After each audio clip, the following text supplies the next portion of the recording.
Good evening అండి. నా పేరు doctor Vijay. Consultant anaesthesiologist. Sir గారు doctor Vishwanath DM international cardiologist.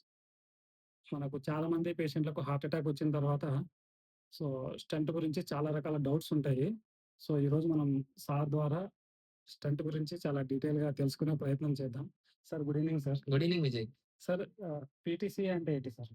PTC అంటే పర్క్యుటేనియస్ ట్రాన్స్‌ల్యూమినల్ కొరోనరీ యాంజియోప్లాస్టీ అంటాం విజయ్. Okay sir. ఇది యాంజియోప్లాస్టీ అనేది 1983లో ఫస్ట్ బెలూన్ యాంజియోప్లాస్టీ ద్వారా స్టార్ట్ అయింది. Okay sir. యాంజియోప్లాస్టీ అంటే ఒక చిన్న బెలూన్‌ని చేతి నుంచి గాని, తొడ నుంచి గాని యాంజియోగ్రామ్ చేసిన తర్వాత చిన్న బెలూన్ పోయి ఓపెన్ చేసి గుండెకి సప్లై చేసే రక్తనాళం ఎక్కడైతే బ్లాక్ ఉంటుందో దాన్ని ఓపెన్ చేసి మళ్ళా తర్వాత దాన్ని బెలూన్‌ని తీసేస్తారు. Okay sir.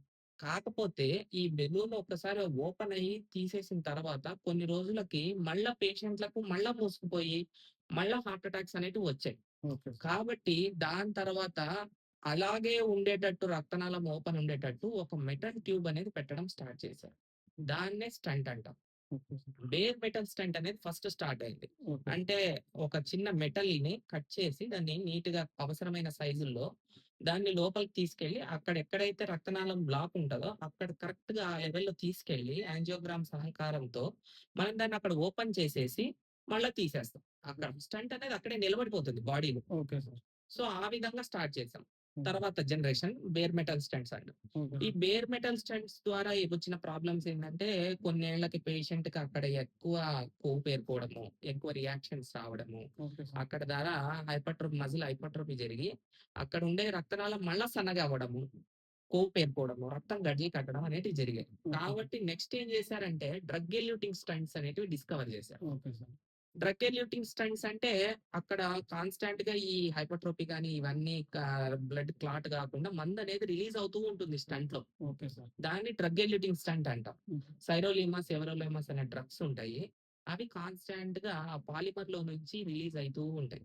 ఈ డ్రగ్ ఎల్యూటింగ్ స్టంట్స్‌ని క్రోమియము, నికెలు అనే ఒక అల్లాయ్స్ ద్వారా తయారు చేస్తారు. ఈ స్టంట్స్ అనేటివి కొంచెం మనకు రక్తనాళం అనేది స్ట్రెయిట్‌గా ఉండవు. ఇట్లిట్లా వంకర్లు. అట్లాంటి వంకర్లలో కూడా క్రాస్ అయ్యి రక్తనాళం కరెక్ట్‌గా బ్లాక్ ఉన్న చోట వెళ్ళగలిగేటట్టు ఉంటుంది మెటల్. మామూలు మెటల్స్ అయితే అంత ఈజీగా సైడ్ వంకర్లు ఉండే ట్యూబ్స్‌లో క్రాస్ కావు. కానీ ఇట్లాంటి అల్లాయ్స్ అయితే ఈజీగా ఎక్కడైనా క్రాస్ అయ్యి అక్కడ రక్తనాళంలో బ్లాక్ ఎక్కడ ఉంటుందో అక్కడ ఓపెన్ చేసి పెడతాం. Okay sir. సో, ఇది next generation drug eluting stent అనేది. సో, ఇప్పుడు దాని తర్వాత ఇంకా నెక్స్ట్ గూడా వచ్చాయి. ఇప్పుడు బయో అబ్జార్బబుల్ స్టంట్ అంటాం. అంటే స్టంట్ అనేది లోపల రక్తనాళంలో ఒకసారి పెట్టిన తర్వాత అది 1 ఇయర్, 1 ½ ఇయర్ తర్వాత పూర్తిగా కరిగిపోతాయి. రక్తనాళంలో అక్కడ ఏదైతే కొవ్వు ఉంటుందో దానికి తగ్గడానికి టాబ్లెట్స్ పెట్టి దాన్ని తగ్గిన తర్వాత కొవ్వు అనేది సైడ్‌కెళ్ళిపోయాక ఆ రక్తనాళం అంతా నీట్‌గా హీల్ అయిపోయాక అది స్లోగా 1 ½ ఇయర్‌కి అట్లా స్లోగా అబ్జార్బ్ అయ్యే స్టంట్స్ కూడా వచ్చాయి. కాకపోతే దీంతో వచ్చిన ప్రాబ్లమ్ ఏంటంటే అందరి పేషెంట్స్‌కి ఇట్లాంటివి పెట్టలేము. కాల్షియం అట్లా ఎక్కువ ఉన్న పేషెంట్స్‌కి గాని అట్లాంటి పేషెంట్స్‌కి ఎక్కువ మంది పెట్టలేము. కేవలం సెలెక్టెడ్ కేసెస్‌కి మాత్రమే పెట్టగలుగుతాము. ఇది ఇంకా రిసర్చ్‌లో ఉండి మేబీ ఇంకా అడ్వాన్సెస్ వచ్చి ఇంకా అన్ని రకాల కేసుల్లో కూడా పెట్టేటట్టు వస్తే ఇంకా బావుంటుంది. స్టడీస్ అనేటివి జరుగుతా ఉన్నాయి. లేటెస్ట్‌గా అయితే ఇప్పుడు చాలా చోట్ల ఇప్పుడు మనం ఇట్లాంటి బయో అబ్జార్బబుల్ స్టంట్స్ కూడా పెడుతున్నాం. కాకపోతే సెలెక్టెడ్ కేసెస్‌కి. అన్ని కేసెస్‌కి పెట్టలేం.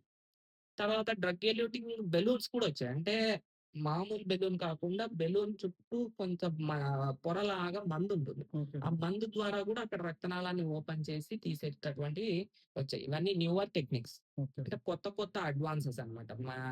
స్టంట్‌లకు సంబంధించిన దాన్లలో కొత్త టెక్నిక్స్ అన్నమాట ఇవన్నీ. Okay sir. సో, పేషెంట్‌కి హార్ట్ అటాక్ వచ్చిన వెంటనే చేస్తే దాన్ని ప్రైమరీ యాంజియోప్లాస్టీ అంటాం. అంటే హార్ట్ అటాక్ వచ్చిన 1 అవర్, 1 ½ అవర్ లోపల 2 అవర్స్ ఆ టైంలోన హాస్పిటల్‌కొచ్చిన వెంటనే చేస్తే దాన్ని ప్రైమరీ యాంజియోప్లాస్టీ అంటాం. Okay sir. కొన్ని చోట్ల స్టంట్ ఇప్పుడు అన్ని చోట్ల యాంజియోగ్రామ్, స్టంట్ పెట్టే ఫెసిలిటీస్ ఉండవు. Okay sir. అలాంటి చోట మనము ఇంజెక్షన్ ఇచ్చేస్తాం ఫస్ట్. రక్తనాళంలో గడ్డ కట్టిన ఓపెన్ అవ్వడానికి థ్రాంబోలైటిక్ థెరపీ అనేది ఇస్తాం. ఓకే. అది ఇవ్వడం ద్వారా అది ఓపెన్ అవుతుంది రక్తనాళము. ఓకే. ఆ తర్వాత మనము స్టెంట్ వేస్తాము. ఒకవేళ అట్లే పెయిన్ అట్లే ఉంటే మళ్ళా ఇంకోసారి చేస్తాం. దాన్ని రెస్క్యూ పీటీసీఏ అంటాం. Okay sir. ఇది పీటీసీఏ అంటే విజయ్. సార్ షుగర్ పేషెంట్‌కి స్టంట్ వేసిన తర్వాత ఎటువంటి జాగ్రత్తలు తీసుకోవాలి సార్? ముఖ్యంగా షుగర్ పేషెంట్‌లకు హార్ట్ అటాక్ వచ్చే అవకాశాలు కూడా చాలా ఎక్కువ విజయ్. ఓకే. ఎస్పెషల్లీ ఎవరైతే పేషెంట్లు ఎక్కువ కాలం షుగర్‌తో బాధపడుతున్నారో, వాళ్ళకి ఎక్కువ హార్ట్ అటాక్ వచ్చే అవకాశాలుంటాయి. హ్మ్. ఎవరికైతే రీసెంట్‌లీ డయాగ్నోస్డ్ షుగర్ ఉంటుందో, వాళ్ళకన్నా షుగర్ ఎక్కువ కాలం ఉన్న వాళ్ళకు తొందరగా హార్ట్ అటాక్ వచ్చే అవకాశం ఉంటుంది. Okay sir. ఎవరికైతే షుగర్ సరిగ్గా కంట్రోల్ లేదో, వాళ్ళకి హార్ట్ అటాక్ ఎక్కువ వచ్చే అవకాశం ఉంది. Okay sugar sir. బాగా కంట్రోల్‌లో ఉన్న వాళ్ళకంటే, షుగర్ సరిగ్గా కంట్రోల్ లేని వాళ్ళకి హార్ట్ అటాక్ వచ్చే అవకాశాలెక్కువ. ఆ తర్వాత షుగర్‌లో ఉండే పేషెంట్‌లకు కొలెస్ట్రాల్ గూడా ఎక్కువుండే అవకాశం ఉంటుంది. Okay sir. ఇలాంటి పేషెంట్స్‌కు స్టంట్ చేసిన తర్వాత వాళ్ళు రెగ్యులర్‌గా షుగర్ టెస్ట్ అనేది చేసుకోవాలి. షుగర్ అనేది కంట్రోల్‌లో ఉండాలి. తినక ముందు ఎలా ఉంది? తిన్న తర్వాత షుగర్ ఎలా ఉంది? 3 నెలల తర్వాత 3 నెలలకొకసారి చేసే షుగర్ పరీక్ష ఉంటుంది. హెచ్‌బీఏ1సీ అంటాం. అది ఏ విధంగా ఉంది? కంట్రోల్‌లో ఉందా? లేదా? అనేది చూసుకోవాలి. ఓకే. షుగర్ సరిగ్గా కంట్రోల్ లేని పక్షంలో స్టంట్ అనేది మళ్ళా గూడా మూసుకుపోయే అవకాశం ఉంటుంది. ఓకే. ఒక్కసారి అది జబ్బు చేసిన తర్వాత దాన్ని ఓపెన్ చేసిన తర్వాత మళ్ళా తర్వాత అది అలాగే లైఫ్ టైమ్ ఉంటుందని చెప్పలేం. సో, షుగర్ పేషెంట్‌లలో మళ్ళా మళ్ళా మూసిపోయే అవకాశాలు గూడా ఎక్కువ. కాబట్టి దాన్ని రాకుండా ఎలా చేయాలి? అట్లా మళ్ళా మళ్ళా మూసిపోకుండా ఎలా చేయాలి అంటే, షుగర్ అనేది ప్రాపర్‌గా కంట్రోల్‌లో ఉండాలి. ఆ తర్వాత డాక్టర్ ఏదైతే ప్రిస్క్రైబ్ చేసింటారో బ్లడ్ థిన్నర్స్ అవి లైఫ్ లాంగ్ కంటిన్యూ చేయాలి.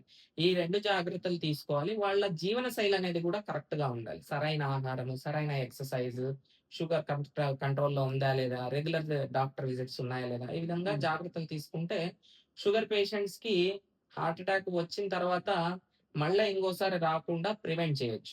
Okay sir. సో, స్టంట్ పెట్టిన పేషెంట్స్ ఫుడ్ విషయంలో ఎలాంటి జాగ్రత్తలు తీసుకోవాలి? ఎటువంటి ఫుడ్స్ తీసుకోవాలి? యాహ్! ఎటువంటి ఫుడ్స్ అవాయిడ్ చేయాలి? ఈ చాలా ఇంపార్టెంట్ టాపిక్ ఫుడ్ అనేది. ఓకే అంటే సార్. రెగ్యులర్‌గా నన్ను ఓపీలో వచ్చినప్పుడు ప్రతి పేషెంట్ అడిగే క్వెషన్, "సార్ ఏం తినాలి? ఏం తినకూడదు?" Okay sir. అనేది రెగ్యులర్‌గా అడుగుతుంటారు. ఇది స్టంట్ పెట్టిన ప్రతి పేషెంట్‌లో ఉండే డౌట్ ఇది. Okay sir. సో, దీన్ని ఏం చేయాలంటే మెయిన్‌గా సరైన ఆహారాన్ని పేషెంట్ ఎన్నుకోవాలి. Okay sir. సో, దేన్ని తినకూడదు ముఖ్యంగా. మెయిన్‌గా 3 యస్ అవాయిడ్ చేయాలి. Okay sir. Saturated fats, okay sir. Sodium, sugar. Okay sir. Saturated fats అంటే saturated fats, poly unsaturated fats అని ఉంటాయి. Okay. Unsaturated fats. Saturated fats వల్ల ఎక్కువ హాని జరిగే అవకాశం ఉంటుంది. Okay bad sir. కొలెస్ట్రాల్ అనేది త్వరగా పెరిగే అవకాశం ఉంటుంది. Okay sir. So, bad cholesterol LDL అనేది సాచురేటెడ్ ఫ్యాట్స్ ద్వారా ఎక్కువగా పెరుగుతుంది అని చెప్పేసి స్టడీస్ ఉన్నాయి. ఓకే. సో, దానికోసం సాచురేటెడ్ ఫ్యాట్స్‌ని అవాయిడ్ చేయాలి. Next sodium. సోడియం అంటే సాల్ట్. ఓకే. ఉప్పు. ఓకే. ఉప్పు అనేది బాగా కంట్రోల్‌లో ఉండాలి. ముఖ్యంగా బీపీ ఉన్న పేషెంట్‌కి హార్ట్ అటాక్ వస్తే ఉప్పును బాగా తగ్గించాలి. సో దట్ లేదంటే మళ్ళా బీపీ అనేది గూడా ఒక ముఖ్యమైన కారణం హార్ట్ అటాక్‌కు. ఓకే. కాబట్టి బీపీ కంట్రోల్ కావాలి అంటే సాల్ట్ తగ్గించాలి. టాబ్లెట్స్‌తో పాటు సాల్ట్ అనేది కంట్రోల్‌లో ఉంటేనే అది కంట్రోల్‌లో ఉంటుంది. Okay sir. సో అది గూడా చాలా ముఖ్యం. Okay sir. తర్వాత షుగర్స్. ఓకే. షుగర్స్ అంటే కేవలం చక్కెరనో, బెల్లమనో కాదు. ఏవైనా గావచ్చు. ఓకే. అంటే ఎక్కువ carbohydrate food. Okay. Okay sir. Carbohydrates అంటే ముఖ్యంగా రైస్, లేదంటే ఫ్రూట్సు, ష అంటే ఇంక తర్వాత carbonated drinks, Coca Cola, Pepsi ఇట్లాంటివి గాని, ఇట్లాంటివన్నీ అవాయిడ్ చేయాలి. అంటే ఏవైనా ప్యాక్డ్ ఫుడ్స్ వీలైనంత వరకు అవాయిడ్ చేయడం బెటర్. ఓకే. ఎందుకంటే వాటిలో ప్రిజర్వేటివ్స్ అవన్నీ కూడా ఉంటాయి కాబట్టి వీలైనంత వరకు వాటిని అవాయిడ్ చేయాలి. ఎస్పెషల్లీ 3 యస్ అనేది అవాయిడ్ చేయాలి. ఓకే. ఈజీగా గుర్తుపెట్టుకోవచ్చు. పేషెంట్ ఇది వద్దు, ఇది తినాలి అనేది ఈ పాయింట్ గుర్తుపెట్టుకున్నారంటే సగానికి సగం అవాయిడ్ చేస్తారు. Okay sir. దాంతో పాటు కొంతమంది ఇంకా ఏం చెప్తామంటే 3 వైట్స్ అవాయిడ్ చేయమంట. ఓకే. What are 3 whites? అంటే వీలైనంత వరకు తగ్గించమని. Okay. White rice, white maida, white sugar. Okay sir. ఈ 3 వైట్స్‌ని కూడా అవాయిడ్ చేయాలి. Okay sir. ఎందుకంటే ఇవన్నీ క్యాలరీస్‌ని ఎక్కువ రైజ్ చేస్తాయి. ఈ క్యాలరీస్ ఎప్పుడైతే రైజ్ చేస్తాయో ఆటోమేటిక్‌గా బ్యాడ్ కొలెస్ట్రాల్ అనేది పెరిగే అవకాశం ఎక్కువగా ఉంటుంది. సో, ఈ 3 వైట్స్‌ని కూడా అవాయిడ్ చేయాలి. Okay sir. దాంతో పాటు రెడ్ మీట్‌ని కూడా తినకూడదు. ఓకే. రెడ్ మీట్ అంటే గోట్ కావచ్చు, బీఫ్ కావచ్చు, పోర్క్ కావచ్చు వీటిని అవాయిడ్ చేయాలి. ఇక తర్వాత ఇంకా మెయిన్‌గా ఏం చేయాలి అంటే వీలైనంత వరకు ఫ్రెష్‌లీ ప్రిపేర్డ్ ఫుడ్ తీసుకోవాలి. ఓకే. తర్వాత ఏమేం తినాలి పేషెంట్? Okay sir. మెయిన్‌గా ముఖ్యంగా పేషెంట్ బ్లడ్ థిన్నర్స్ వాడతారు. బ్లడ్ థిన్నర్స్‌లో యాస్పిరిన్ అనేది కూడా ఉంటుంది. యాస్పిరిన్ వల్ల కొంతమందికి గ్యాస్ట్రైటిస్ వచ్చే అవకాశం కూడా ఉంటుంది. ఎస్పెషల్లీ ఇది స్టంట్ పెట్టినాక ముఖ్యంగా 2, 3 నెలల్లో ఎక్కువగా వచ్చే అవకాశం ఉంటుంది. ఈ గ్యాస్ట్రైటిస్ ఓకే యాస్పిరిన్ సార్. వల్ల. అంటే ఓకే అది సార్. పేషెంట్‌కి అలవాటు కావాలి కాబట్టి. Okay sir. సో, ఆ టైంలో కారం, మసాలాలు, పులుపు వీటిని అవాయిడ్ చేయడం ద్వారా ఈ గ్యాస్ట్రైటిస్ నుంచి కొద్ది వరకు ఉపశమనం పొందొచ్చు. సో, ఎందుకంటే యాస్పిరిన్ అయితే మనం ఆపలేం. Compulsory patient dual anti platelets అంటామంట. Okay 2 sir. బ్లడ్ థిన్నర్స్‌ని వాడాలి. హ్మ్. కాబట్టి అది వాడాలి అంటే పేషెంట్ ఆ టైంలోన మరీ ఆల్రెడీ యాస్పిరిన్ వాడుతుంటారు కాబట్టి మళ్ళా దాని మీద కారం, మసాలా అన్నీ అంటే పొడి మీద కారం జల్లినట్టు ఉంటుంది. ఓకే. కాబట్టి పేషెంట్ వీలైనంత వరకు కారం, మసాలా ఫుడ్‌ని అవాయిడ్ చేయాలి. Especially first 2-3 months. హ్మ్. ఆ తర్వాత మెయిన్‌గా ముఖ్యంగా ఆహ్, ఎటువంటి ఫుడ్ తినాలి అంటే ఆహ్, డ్రై ఫ్రూట్స్ కొన్ని డైలీ ఒక 4 or 5 fruits, dry fruits. Okay. ఆ తర్వాత వాల్‌నట్స్ అంటాం. ఓకే. వాల్‌నట్స్ అంటే దాంట్లో ఒమేగా 3 ఫ్యాటీ యాసిడ్స్ కూడా కొంతవరకు ఉంటాయి. ఫ్లాక్స్ సీడ్స్ వీటిని కొంతవరకు పెంచుకోవాలి. తర్వాత యాంటీ ఆక్సిడెంట్ ఉండే ఫుడ్ ఎక్కువ తీసుకోవాలి. దాని ద్వారా మనకు ఈ అథెరోస్క్లెరోసిస్ అనే ఇన్‌ఫ్లమేషన్ ద్వారానే ఇది జబ్బుకు మూల కారణం. వాటిని కొంతవరకు కంట్రోల్‌లో పెట్టుకోవచ్చు. దాంట్లో మెయిన్‌గా ముఖ్యంగా యాంటీ ఆక్సిడెంట్స్ రిచ్ ఉండే ఫ్రూట్స్ ఏంటివంటే బెర్రీస్ ఫ్రూట్స్. బ్లాక్ బెర్రీస్ అవి. వాటిని కొంత ఫుడ్‌లో కొంత ఇంక్లూడ్ చేసుకోవాలి. At least weekly once or twice కానీ ఇంక్లూడ్ చేసుకోవాలి. దాంతో పాటు ఒమేగా 3 ఫ్యాటీ యాసిడ్స్ ఉండే కొన్ని ఫిష్ ఉంటాయి. సాల్మన్ ఫిష్ అట్లాంటివి. ఓకే అప్పుడు సార్. అట్లాంటివి కూడా కొంతవరకు ఇంక్లూడ్ చేసుకుంటే బెటర్. సాల్మన్ ఫిష్ అంటే సముద్రపు చేప. Okay sir. Tuna fish, salmon fish వాటిని తీసుకోవాలి. మామూలు మన దగ్గర ఉండే ఈ ఇట్లాంటి ఫిష్ కాదు. చెరువుల్లో పండించే ఫిష్ కాకుండా అటువంటి ఫిష్‌ని ఇంక్లూడ్ చేసుకుంటే బెటర్. Okay sir. అందుబాటులో ఉన్న వాళ్ళు తీసుకుంటే బెటర్. ఓకే. ఓకే నా సార్. సలహా. సో, తర్వాత నాన్ వెజ్‌ని వీలైనంత వరకు అవాయిడ్ చేయాలి. అది ఎటువంటి రెడ్ మీట్ కావచ్చు, వైట్ మీట్ కావచ్చు. రెండిటిని అవాయిడ్ చేయడమే బెటర్. ఓకే. కాకపోతే రెడ్ మీట్‌ని పూర్తిగా అవాయిడ్ చేయమంటాము. వైట్ మీట్‌ని కొంతవరకు ఎప్పుడన్నా ఒకసారి తీసుకోవచ్చు. అది వాళ్ళకి తినాలనిపిస్తే. అదే కంపల్సరీ తినాలని గాదు. బట్ వాళ్ళు ఇంకా అర్జున్నప్పుడు తినాలనిపించినప్పుడు కొంతవరకు తీసుకోవచ్చు. Okay sir. తర్వాత సిట్రస్ ఫ్రూట్స్ కూడా తీసుకోవచ్చు. ఈ నారింజ ఇట్లాంటి ఫ్రూట్స్ కూడా తీసుకుంటే దాంట్లో కూడా యాంటీ ఆక్సిడెంట్స్ ఉంటాయి కాబట్టి, హ్మ్. అలాంటి ఫ్రూట్స్ కూడా మనం తీసుకోవచ్చు. ఏదైనా గానీ లో క్యాలరీ ఫుడ్ తీసుకోవాలి. అంటే క్యాలరీస్ అనేది ఒక రోజుకు తక్కువ క్వాంటిటీలో ఉండేటట్టు చూసుకోవాలి. నెక్స్ట్ వెజిటబుల్స్ ఎక్కువ ఉండేలాగా చూసుకోవాలి. తర్వాత లీఫీ వెజిటబుల్స్ ఆకుకూరలు బాగా ఉండేటట్టు చూసుకోవాలి. Okay sir. ఆకుకూరలు వీటిలోనే పీచు పదార్థం ఉంటుంది. Fibre food. దాని ద్వారా కాన్‌స్టిపేషన్ అనేది ఉండదు. మలబద్ధకం ఉండదు పేషెంట్‌కి. మలబద్ధకం ఎప్పుడైతే లేకపోతే పేషెంట్‌కి సగం హ్యాపీ ఫీలింగ్ ఉంటుంది. టాబ్లెట్స్ అనేది టయానికి వేసుకుంటాడు. తన లైఫ్ స్టైల్ అనేది స్మూత్‌గా ఉంటుంది. యెస్. సో, దీన్ని గూడా చాలా ఇంపార్టెంట్ విజయ్. ఇవన్నీ జాగ్రత్తలు తీసుకోవాలి. దాంతో పాటు ఆయిల్స్‌లో ఎస్పెషల్లీ ఆహ్, మేమేం అడ్వైస్ చేస్తామంటే అన్ని రకాల ఆయిల్స్‌ని ఫ్రీక్వెంట్‌గా మారుస్తుండే. ఒకవేళ ఒకసారి సాఫ్లవర్ అంటే ఒక సన్‌ఫ్లవర్, ఒకసారి గ్రౌండ్‌నట్ కొంచెం అట్లాంటి అన్ని రకాలు అట్లా ఒక 1 మంత్ తర్వాత అది, ఒక 1 మంత్ తర్వాత ఇది ఇట్లా వాడండి అని చెప్తా ఉంటాం.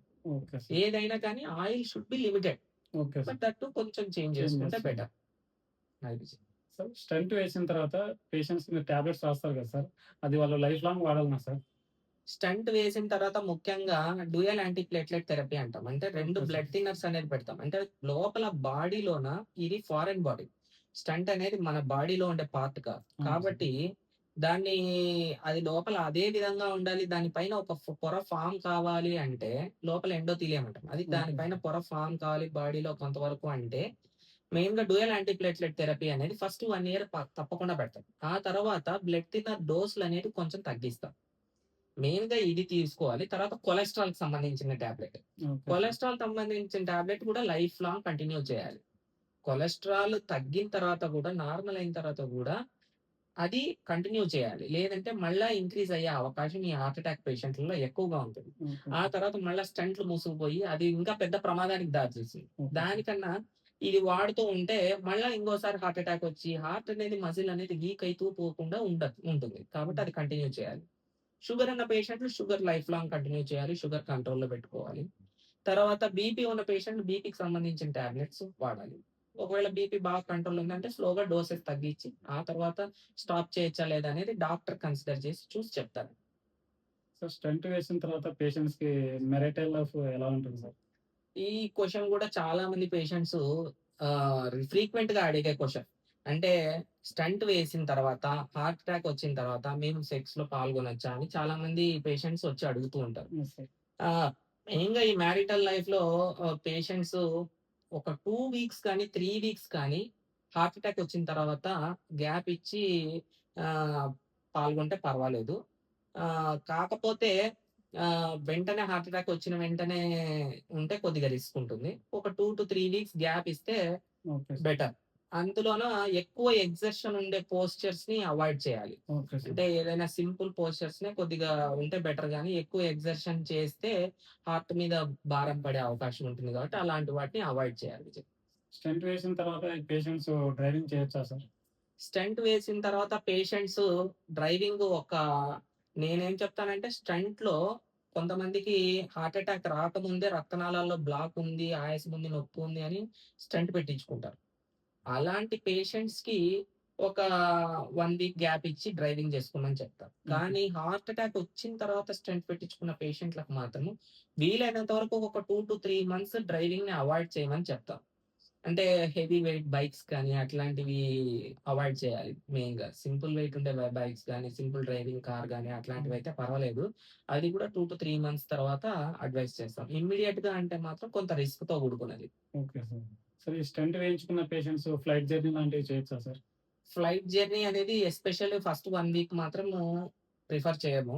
వీలైనంత వరకు ఫస్ట్ 1 వీక్ మాత్రం ఇంక తప్పదనుకుంటే ట్రావెల్ చేయొచ్చు గానీ, వీలైనంత వరకు 1 వీక్ మాత్రం స్టంట్ పెట్టుకున్న పేషెంట్స్ ఫ్లైట్ ట్రావెల్ అవాయిడ్ చేయాలి. వాళ్ళు వీలైనంత వరకు కొంత అబ్జర్వేషన్‌లోన హాస్పిటల్‌కి రీచ్ అయ్యే దగ్గరలో గాని, అట్లాంటి ఫెసిలిటీ ఉండేటట్టు ఉంటే చూసుకుంటే బెటర్. సార్ ఈ స్టంట్ వేయించుకున్న పేషెంట్స్‌కి మెటల్ డిటెక్టర్స్ వల్ల ఏమైనా ఇబ్బంది ఉంటుందా సార్? ఎస్పెషల్లీ ప్రతి షాపింగ్ మాల్‌లో గాని, ఎక్కడ ఎయిర్‌పోర్ట్‌లో పోయినా గాని, చాలా చోట్ల ఈ మెటల్ డిటెక్టర్ ద్వారా బాడీ మొత్తం స్కాన్ స్కాన్ జేస్తారు. Yes sir. కానీ ఇట్లాంటి మెటల్ డిటెక్టర్‌లో ఇది అల్లాయ్ కాబట్టి మెటల్ అల్లాయ్. కానీ ఇదేమి డిటెక్టర్‌తో ఏ ప్రాబ్లమ్ రాదు. అది మెటల్ కొంత ఇబ్బంది ఏం లేకుండానే ఏముండదు. Okay sir. సార్ ఈ స్టంట్ అనేది మీరు మెటల్ అంటున్నారు కదా సార్! మరి వీళ్ళు ఎప్పుడన్నా అవసరం పడినప్పుడు ఎంఆర్ఐ చేయించుకోవచ్చా సార్? ఎంఆర్ఐ అనేది ప్రశాంతంగా జేయించుకోవచ్చు. ఓకే. ఏ ప్రాబ్లము లేదు. మామూలుగా ఇప్పుడు డెంటల్ గాని, టూత్స్ గాని, డెంటల్ ఆర్టిఫిషియల్ ఇంప్లాంట్స్ గాని, లేదంటే లెగ్‌లో గాని అట్లాంటి ఆర్టిఫిషియల్ ఇంప్లాంట్స్ ఉంటాయి చాలా మంది పేషెంట్స్‌కి. అట్లాంటి వాళ్ళు ఎంఆర్ఐ చేయించుకునేటప్పుడు లాగేస్తాయి. అసలవి అవాయిడ్ జేయాలి. అట్లాంటి వాళ్ళు ఎంఆర్ఐ చేయించుకోకూడదు. Okay sir. అర్థమైందా? లేదంటే అది గుంజేస్తుంది మెషిన్. ఓకే. కాబట్టి అది high magnet. Magnetic resonance imaging అంటే హై మ్యాగ్నెట్ పవర్ ఉంటుంది. సో, అది గుంజేస్తుంది గాబట్టి ఫస్టే ఎంఆర్ఐ చేయించుకునేటప్పుడు ప్రతి ఒక్కరిని అడిగేదేంటంటే, ఏవైనా మెటల్స్ ఏవైనా మెటల్స్ మీ బాడీలో ఉన్నాయా? లేదా? అనేది అడుగుతారు. బాడీ పైనుండే మెటల్స్ గూడా అన్నీ తీసేసినాకే లోపలికి ఎంఆర్ఐ చాంబర్‌లోకి అలౌ జేస్తారు. కానీ స్టంట్‌తో మాత్రం అట్లాంటి ప్రాబ్లమ్ అయితే లేదు.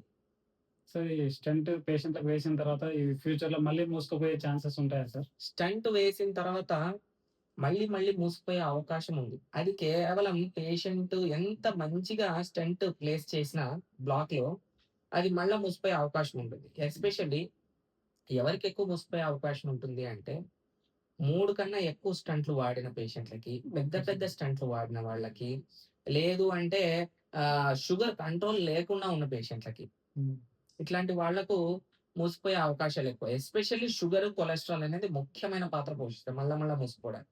కొంతమంది స్మోకింగ్ కంటిన్యూ జేస్తారు. షుగర్ ఉన్న వాళ్ళు అట్లే స్మోకింగ్ కంటిన్యూ చేస్తారు. మేము ఎన్ని సార్లు వద్దన్నా గాని వాళ్ళు చేయాల్సిన పని వాళ్ళు చేస్తా ఉంటారు. Smoking continue. వాళ్ళలో కూడా మళ్ళా స్టంట్లు మూసిపోయే అవకాశాలు చాలా ఎక్కువ. కొంతమంది టాబ్లెట్స్ కూడా సరిగ్గా వాడరు. సరేలే ఒక సంవత్సరం వాడినాము బావుంది. ఇప్పుడు హెల్త్ బావుంది. ఇంక స్టాప్ చేద్దామని డాక్టర్ సజెషన్ తీసుకోకుండానే వాళ్ళంతకు వాళ్ళే ఓన్‌గా స్టాప్ చేస్తారు. మళ్ళా వాళ్ళు ఒక 5, 6 నెలల తర్వాత మళ్ళా హార్ట్ అటాక్‌తో వచ్చిన సందర్భాలు ఎన్నో ఉన్నాయి. కాబట్టి అట్లాంటి వాళ్ళు కూడా స్టంట్స్ మూసిపోయే అవకాశం ఎక్కువుంటుంది. Okay sir.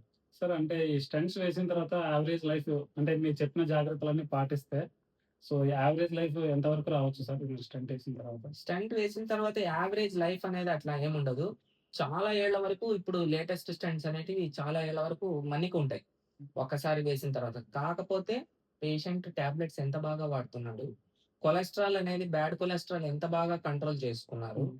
తర్వాత షుగర్స్ అనేటివి ఎంత బాగా డయాబెటిక్ పేషెంట్, షుగర్ పేషెంట్‌లకు షుగర్ ఎంత బాగా కంట్రోల్‌లో ఉంది, బీపీ ఉన్న పేషెంట్‌లకు బీపీ ఎంత బాగా కంట్రోల్‌లో ఉంది, చెడు అలవాట్లకి ఎంత దూరంగా ఉన్నాడు, స్మోకింగు, గుట్కా, తంబాకు ఇటువంటి వాటికి ఎంత దూరంగా ఉన్నాడు. ఇవన్నిటిని బట్టే ఆ స్టంట్ యొక్క మన్నికనేది ఉంటుంది. ఓకే. Okay sir. సో, ఈ స్టంట్ వేయించుకున్న తర్వాత పేషెంట్స్ ఎక్సర్‌సైజ్ లాంటివి చేయొచ్చా? ఒకవేళ చేస్తే ఎప్పటి నుంచి స్టార్ట్ చేయాలి సార్? స్టంట్ వేసుకున్న పేషెంట్‌లకు స్లోగా మొబిలైజ్ చేస్తాం.